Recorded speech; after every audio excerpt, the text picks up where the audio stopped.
Samsung Galaxy A37, što bi ja rekao narodski telefon ili iz milošte kad kažem Kršić. Evo, kupio sam danas ovaj telefon za sve nas, ljubitelje mobilnih telefona, radit ćemo realnu recenziju. Evo da vam pokažem račun radnje gde je kupljen. 47.800, to je za vas koji niste iz Srbije 405 evra. Evo, kao što vidite, telefon je 8256, što bi rekli Šverceri, vakum, a ja bih rekao neotpakovan. Ajmo da uradimo otpakivanje i prvi neki utisak o ovom telefonu. Veliki pozdrav svima, ja sam Sarpi, vi ste na kanalu Sarpi TV, čisto da damo neku najavu, pa da uradimo i ovaj simpatični Kršić. Znam da će mnogi reći u komentarima bolje kupiti, ne znam, S21, bolje kupiti A55, A56, ok. Priča je da je ovo nov model telefona, svi novi modeli telefona kad izađu su nerealne cene, znači skuplje nego što bi trebalo realno da bude. Ljudi, ja sam ga platio 320 evra na kupujem prodajem, vrlo brzo to ide ispod 300 evra, pazite što vam kaže Čika Sarpi. Ajmo da vidimo šta je, imamo u kutiji. U kutiji klasik, imamo ovde iglicu za vađenje sima, imamo kabel Samsungov bele boje, kutija je malo kvalitetnija, nije kod onih A16, A05 i tako to, malo je kvalitetnija kutija od keksa, možete reći neke bombonjere. Ajmo da pogledamo telefon. Evo, pogledajte koja je ovo boja. Meni je ovo neka siva boja, otkud znam. Onako, neka otužna boja, sivo-crna. Da skinemo ovu foliju. Veliki telefon. Onako, golem. Izgleda koji A57 koji sam imao. Sada ću da ga upalim da vidim ima li života u ovom telefonu. Evo ga, dok se telefon pali, odmah vidimo da je plastičan frame. Nemam taj premium osjećaj u ruci, što bi rekao Jerry Rig, nemam ništa protiv plastike, plastika je super. On gleda iz njegove perspektive, što se tiče grebanja, lomljenja, padova i tako to, ja gledam iz neke druge perspektive. Koliko daješ para i šta dobijaš za određene pare. Znači za 320 evra nedopustivo je da je plastika. Zašto? Zato što A56 koji je bolji telefon od ovog da se nalažimo već se nalazi ispod 300 evra, nov isto 8256, tako da ljudi ne bacajte pare, ne dajte više od 300 evra za ovaj telefon. Ljubav vas vrati. Jedino ako morate da se zajmite, da uzimate preko operatera, to je neka druga priča. Ako hoćete za keš da kupujete, nemojte da dajete preko 300 evra za ovaj telefon. Uzmite A56 i sigurno imate bolji telefon. Ali dobro, ovo je sad priča o Samsungu A37. I prema što ga dovedemo na početni ekran da vam pokažem nove šolje. Da li vam se sviđaju. Ovo sam nešto naručio s Temua. Ova šolja me izađe 900 dinara. Jeftinije nego ovde u Srbiji, što bi me drali. Najjeftinije što sam našao 1150 dinara. Tako da srpskim preprodavcima i prevarantima ne dam ni dinar. I evo šta kažete za Sarpiovu hemijsku olovku. youtube.com Sarpi TV. I šta je zanimljivo, ovde imamo za touchscreen. Evo da imamo odmah da li radi. Radit ćemo sa ovom olovkicom. Ovo ćemo deliti, ubrzo je Sarpijev rođendan, tako da u nedelju imamo live, pa ćemo deliti neke olovke vernim fanovima. Spremam neki giveaway, ali o tom potom pričat ćemo u live-u. Ajmo da doberemo odmah engleski jezik, pošto ja ne mogu, ljudi, na ovim našim jezicima da se snađem nikako, znači idemo engleski jezik. Evo, pogledajte. Lepo radi olovčica za neko precizno tapkanje. Aj, prihvatit ćemo nešto, idemo next, pa ćemo da stavimo pauzu.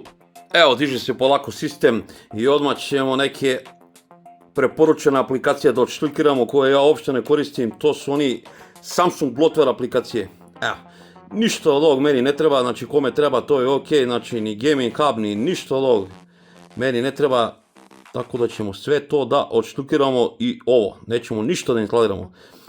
Inače, nakon 2-3 dana posle recenzije prodat ću ovaj telefon 30 evra manje, pa ako nekog bude zanimao, neka kibicuje ovaj telefon, nek me kontaktira preko društvenih mreža ili pišite mi u komentarima. Imate u stvari u opisu svakog mog videa i kanala moje društvene mreže, pa ako želite znači, da ga kupite nakon 2 do 3 dana realne recenzije, znači bit će na prodaju na 290 evra da ne plaćam džabe KP-u, a ako nekog zanima i voli ovako neki telefon da kupi od mene, znači evo 30 evra manje, mislim da je skroz poštena priča, kao što vidite. Pogledajte te debele bezele i tu bradurinu. Po meni je to sramota Samsunga, ali dobro, to je izgleda normalno u Samsungovoj A klasi. Pogledajte onaj Honor 600 Lite koji sam skoro snimao, pa on deluje kao neki najnoviji iPhone, najskuplji u poređenju s ovim kad gledamo ovako sa prednje strane. Ostavit ćemo nešto i za recenziju, pa ćemo da ga testiramo najstrašnije, naravno opet ćemo da oštrikiramo neke stvari, na svakom koraku nam nudi neke bloatware aplikacije, znači idemo finish, čisto da pogledamo, da vidimo verziju softvera i da li ima neko ažuriranje, čisto. Ovo je čista instalacija, nisam htio da kopiram ništa sa ovog Samsunga S26 koji snima ovu recenziju da ne bi prekidao snimanje. Ja najviše u zadnje vreme koristim čistu instalaciju, šta znači sve ispreskakanje, onda ubacivanje Google naloga i instaliranje svih aplikacija pojedinačno, neću da kopiram ništa da ne bi povuklo neke repove. To ranije nisam imao dobra iskustva sa tim nekim stvarima, ovo ću kasnije sve da podešavam, što mi je bitno, što nije bitno. Idemo da pogledamo, da vidimo koja je verzija softvera, da li ima neko ažuriranje. Evo, pogledajte, ja tu uvek gledam kad god uzem neki telefon, kao što vidite One UI 8.5 Android 16, evo pogledajte, lepo radi ovo olovka, odmah moram da namestim moje geste, jer ne mogu da verujem da Samsung nudi po defaultu ove virtualne tastere, to je meni katastrofa živa. Znači idemo odmah da vidimo da li ima neko ažuriranje. Ako nema ažuriranje, onda ćemo da ubacujemo aplikacije, da sačekamo. Prvo to savjetujem svima da urade, evo, kao što vidite, postoji neko ažuriranje, znači zašto?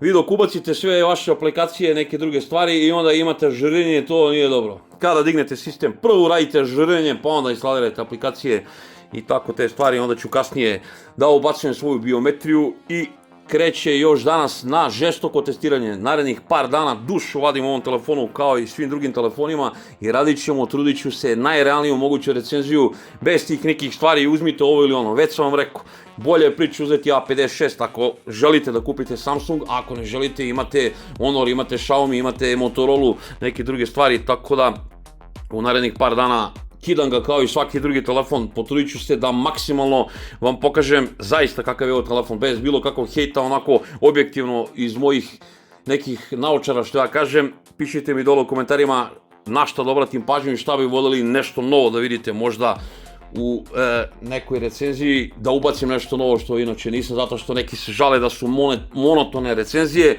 Nisu monotone recenzije, monotoni su telefoni koji izlaze u zadnjih par godina. Tako da eto ljudi, da ne davimo više, vidimo se u realnoj recenziji, a pre toga u nedelju u live-u pričat ćemo o giveawayu, u nekim stvarima. Ako vas budu zanimale ove neke šolje, uskoro ću naručiti pa će biti u prodaji za vas verne fanove, bit će neki giveaway, ovi hemijski kao što ste vidjeli, lepo radi. Ovo za touchscreen, tako za neko precizno kuckanje, za neka crtanje, tako neke stvari. Eto, hemijska olovka sa tim nekim stvarima, nije loš. Vidimo se u nedelju u live-u i u realnoj recenziji. Puno pozdrav od Carpija, ljubi vas brat.